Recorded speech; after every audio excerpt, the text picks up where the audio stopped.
So if you clicked into this video, you're probably a man who is a Christian, and you're probably asking yourself, what is it that God has for me? What is my life for? What is the purpose that God's placed in my heart and He wants from me? Now let me ask you before I answer it myself, what is man's greatest ministry? Now I'm going to ask you later in the video to put your comment of whether you agree or disagree with the answer I'm about to give.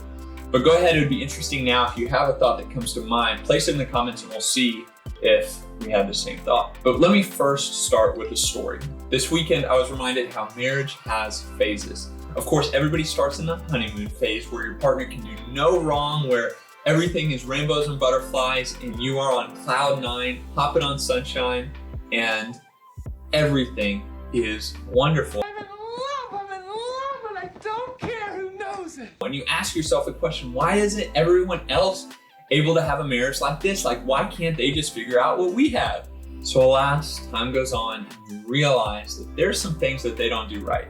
And what I mean by that is there's some things they don't do your way. And you realize they can bug you. It's possible. Now, I want to preface what I'm about to say with the caveat that I think Aubrey is the best person I've ever met. And I've told her this a million times that I'm really convinced that she's the most thoughtful, generous, kind, smart, brave, courageous, intelligent, amazing person that I think is walking on this earth. But there have been a few small things that I would have had her maybe do a little bit different.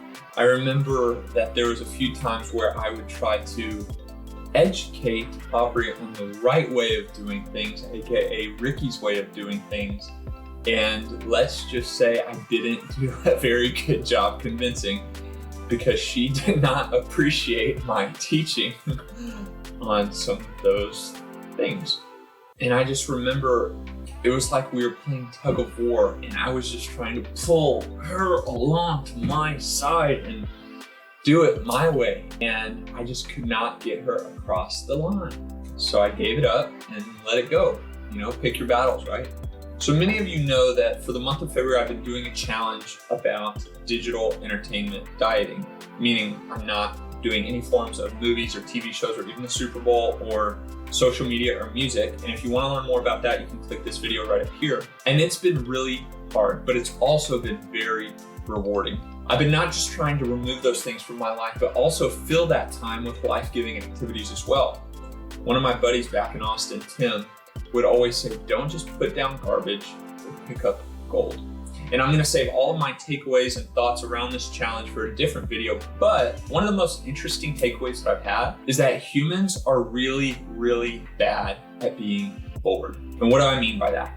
We hate being bored more than we hate doing hard things. I found myself doing things that were good for me, even if they were hard, because it was better than being bored. So I picked up healthier habits, doing more reading and writing and exercising and all the things that I was hoping to fill my time with. Now by proxy, Aubrey's kind of been forced into my challenge because in the evenings while I'm just sitting there, she feels bad turning on a TV show. So naturally that time has turned into more of us talking. Like the other day, we were just sitting there and started laughing about how weird your pinky toe is. And if you've never looked at this, check it out. Look at your pinky toe and just look at it by itself. It's really a strange part of the body.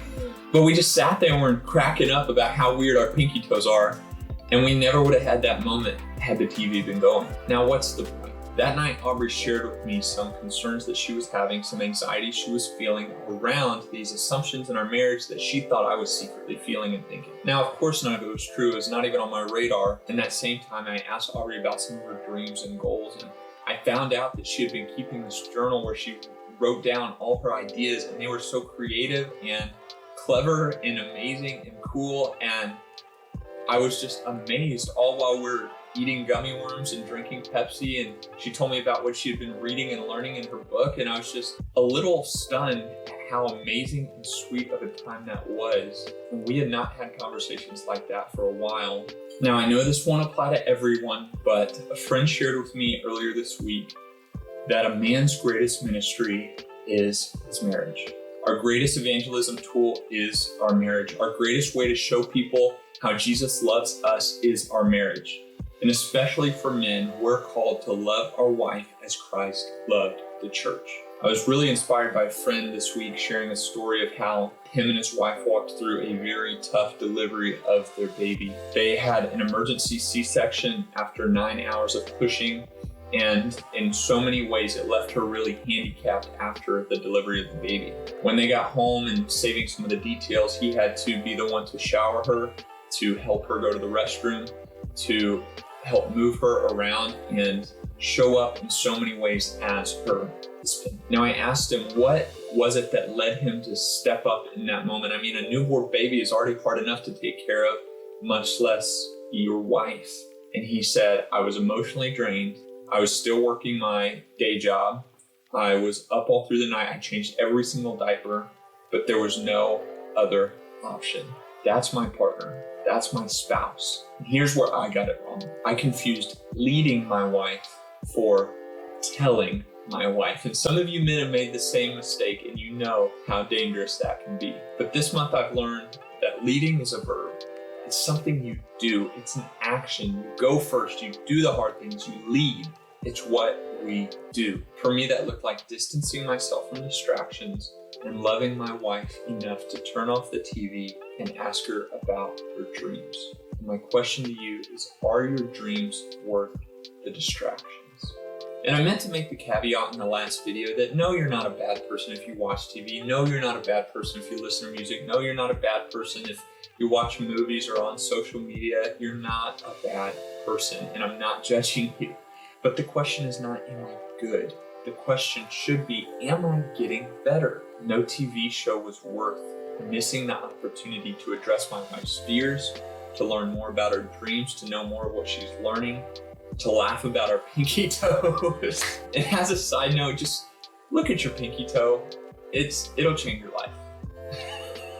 But my challenge to you married men is that the greatest ministry you have is your marriage. Know your wife, love your wife, learn your wife, relearn your wife. Don't try to tell her to be different, to change into what you want her to be. Lead by example. Do the hard things. Wake up early. Read more. Pursue your dreams. Give up your bad habits if that's what you want from her. She will respond. And that doesn't always mean she'll do the same thing you will, but that's the challenge of leadership. Do first. It's a verb.